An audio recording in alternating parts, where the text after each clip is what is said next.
Listos para otra inmersión. Hoy nos adentramos en Las horas de terciopelo de Alison Richmond. Ah, sí, esa novela ambientada en el París de antes de la Segunda Guerra Mundial. Exacto. Una historia doble centrada en Solange mientras descubre el pasado oculto de su abuela, Marthe, como cortesana. Durante la Bella Época hubo un periodo fascinante. Y lo que es aún más intrigante es que la novela se inspira en un apartamento parisino real. Que estuvo sellado durante más de 70 años, imagínate. 70 años.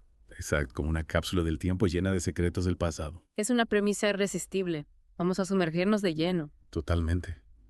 Empecemos por el escenario del París de principios de siglo, la Belle Époque. Un periodo de florecimiento artístico y cambio social. Una época de contrastes también. ¿Cómo era la vida para una mujer como Marthe en ese entonces? Bueno, la Bella Época era una época de oportunidades para las mujeres, pero también de grandes restricciones. Ya veo.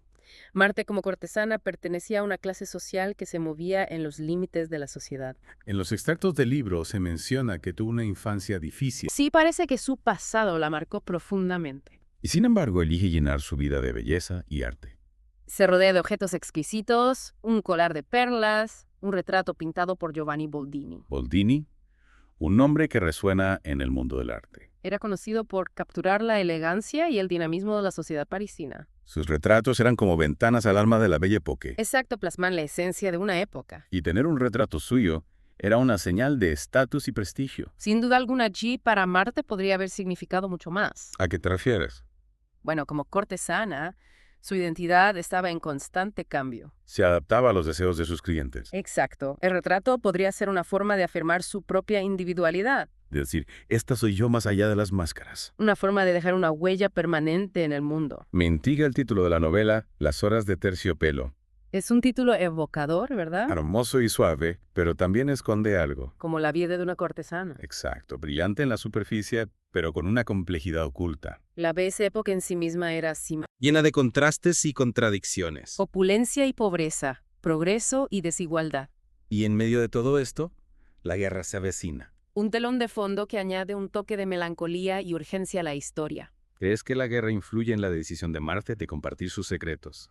Sin duda, Sí. la proximidad del conflicto crea una sensación de que el tiempo se acaba. De que hay cosas que deben ser dichas antes de que sea demasiado tarde. Y para Marthe, esos secretos son su legado, Un legado que confía a su nieta Solange. que aspira a ser escritora. Imagino que la historia de su abuela tendrá un gran impacto en ella. Claro, la historia familiar puede ser una fuente de inspiración, pero también una carga.